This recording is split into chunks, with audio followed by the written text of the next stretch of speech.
ગુજરાતમાં છેલ્લા ઘણા સમયથી સ્થાનિક સ્વરાજ્યની ચૂંટણીની કામગીરીની રાહ જોઈને લોકો બેઠા હતા અને જ્યારે સ્થાનિક સ્વરાજ્યની ચૂંટણી યોજાઈ અને ત્યારબાદ જે રીતે વાત કરવામાં આવે તો આજે વડ નગરપાલિકા ખાતે અમે પહોંચી ગયા છીએ અને આજે પ્રમુખ ઉપપ્રમુખ તેમજ કારોબારીના અધ્યક્ષનું નામ જાહેર કરવામાં આવ્યું છે અને ચારે બાજુ હાલમાં વડનગરમાં હર્ષોલ્લાસનો માહોલ જોવા મળી રહ્યો છે. તો સીધા વડનગરપાલિકા અમે પહોંચી ગયા છીએ તો હોદ્દેદારો સાથે જ વાત કરીશું કે તેમનો આ પહેલો સંકલ્પ હોદ્દેદારો તરીકે શું રહેશે. જે પહેલા આપણે વાત કરીશું જે વડનગરપાલિકાના પ્રમુખ તરીકે જેમનું નામ પર મહોર લાગી છે તેવા મિતિકા શાહ પાસેથી. જી પહેલા તો આપનું સ્વાગત છે લાઈવ 24 માં મિતિકાજી.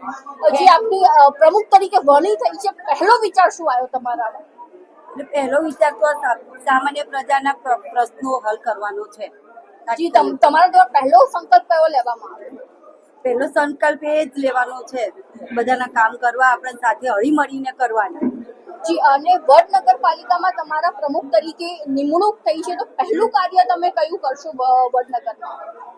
વડનગર માટે પહેલું કાર્ય પાણીના પ્રશ્નોનું હલ લાવીશું. ટાઈમ લાગશે પણ પહેલું કામ એ કરવાનું અમે પ્રયત્ન કરીશું. અને તમારો જે 2.5 વર્ષનો સમયગાળો છે તે સમયગાળા દરમિયાન સૌથી વધારે કયા કામ ઉપર વડનગરમાં તમારું જે છે તે કયા કામ ઉપર ભાર તમારો રહેશે?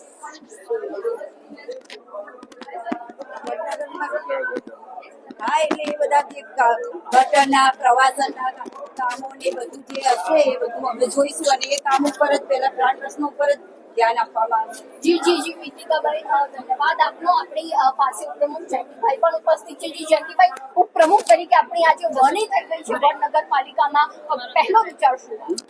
પહેલા પ્રજાના ટોટલી કામો જે અટકેલા છે એ અમે અમારા 26 એવા અમારા ભારતીય જનતા પાર્ટીના જે સદસ્યો અને અમારા બે નિમણૂક થયેલા કોંગ્રેસના પણ સદસ્યો એમને ટોટલી અમે અમારી એક મીટિંગ જે રજૂઆત થાય એમાં ટોટલી જે પ્રશ્નો અટકાયેલા છે પ્રજાના વડનગરના એ અમે તત્પર પૂરા કરવા પહેલા અમારો સંકલ્પ છે.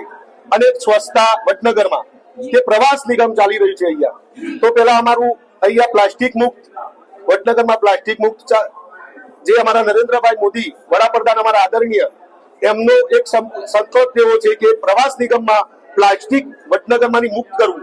એ અમે મુક્ત કરવા અમે ટોટલી અમારા જે ચૂંટાયેલા 26 સદસ્યો, અમારા પ્રમુખ, ઉપપ્રમુખ અને અમારા કારોબારી ચેરમેન અને જે બીજા અમારા કોંગ્રેસના પણ જે પ્રતિનિધિઓ છે એમને અમે એ સંકલ્પ પૂરો કરવા અમે આદરણીય કરશું.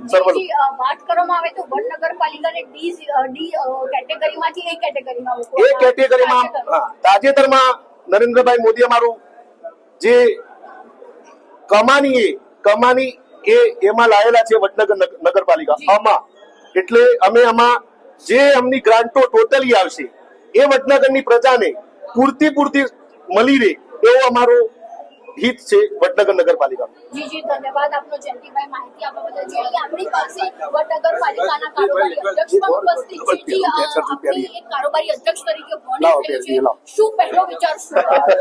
પહેલો વિચાર તો મારો જે પર્સનલ કે જે નરેન્દ્રભાઈના ગામની અંદર સ્વચ્છતા, ગંદકી, લાઈટ, પાણી, ચોખ્ખાઈ આ પહેલો મુદ્દો રહેશે. કે જે લોકો પાણી ઢોરે છે, રોડ ઉપર ગંદકી ફેલાવી છે, એ ચલાવવું ના જોઈએ અને એના માટે આગ્રહ પગલાં ભરવામાં આવશે. પ્રજાએ તૈયાર રહેવું કે કોઈ ગંદકી ફેલાવી નહીં, પ્લાસ્ટિક મુક્ત વડનગર.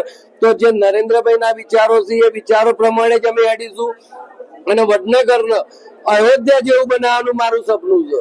કે કાચ જેવું વડનગર હોવું જોઈએ કે જે ટુરિસ્ટ આવે કે કોઈ પણ દુનિયામાંથી આવે તો યાદ કરવો જોઈએ કે વડનગર નરેન્દ્રભાઈ નું ગામ છે. એ રીતે અમે કામ કરીશું અને બધા સાથે મળીને કરીશું. 28 કોર્પોરેટર, કોઈ વાદ નહીં, વિવાદ નહીં, કામ સિવાય વાદ નહીં. જી વાત કરવામાં આવે તો હાલ વડનગરપાલિકાને ડી કેટેગરીમાંથી એ કેટેગરીમાં મૂકવામાં આવી છે. તેના કારણે વડનગરનો વિસ્તાર પણ વધારવામાં આવશે. તે રીતની કઈ રીતની પ્રક્રિયા આગળ વધારવામાં આવશે? એ સરકારની જે આગળથી જે આવશે એ પ્રમાણે કામ ચાલુ રહેશે. પણ જે વડનગરના અ કેટેગરીમાં મૂકવામાં આવ્યું છે એટલે ગ્રાન્ટો આપણા બમણી થશે અને વડનગરનો જે કામ પાસે અધૂરો રહેલો એ સંપૂર્ણ પૂરા કરવા અમે બંધાયેલા છીએ અને સરસ રીતે કામ સાથે મળીને કરીશું. કોઈ ફરિયાદ કે કોઈ બૂમ કે કોઈ જિલ્લા સંગઠનને નહીં વાપરવું પડે કે કોઈ વડનગર સંગઠને જે અમારા પર વિશ્વાસ મૂક્યો છે એ વિશ્વાસમાં અમે ખરા ઉતરીશું. જી જી ધન્યવાદ. જય શ્રી રામ, જય શ્રી રામ. જી જે રીતે વાત કરવામાં આવે તો હાલમાં જ વડનગરપાલિકામાં જે રીતે પ્રમુખ અને કારોબારી અધ્યક્ષના નામો પર પ્રહોર લાગી ગઈ છે અને આ 300 અને ગુનેગારો જે છે તે વડનગરમાં પાણીની જે વ્યવસ્થા છે તે વ્યવસ્થા છે તેને લઈને વધુ આ કામ ઉપર ભાર મૂકવામાં આવશે. તેમજ જે રીતે વાત કરવામાં આવે તો પ્રવાસન સ્થળ પણ વિકસિત કરવામાં આવશે તે રીતનો સંકલ્પ જે છે તે અહીંયા હોદ્દેદારો દ્વારા લેવામાં આવ્યો છે. તો આવી નવી માહિતીને જાણવા માટે ફોલો કરતા રહો Live 24 ન્યૂઝ.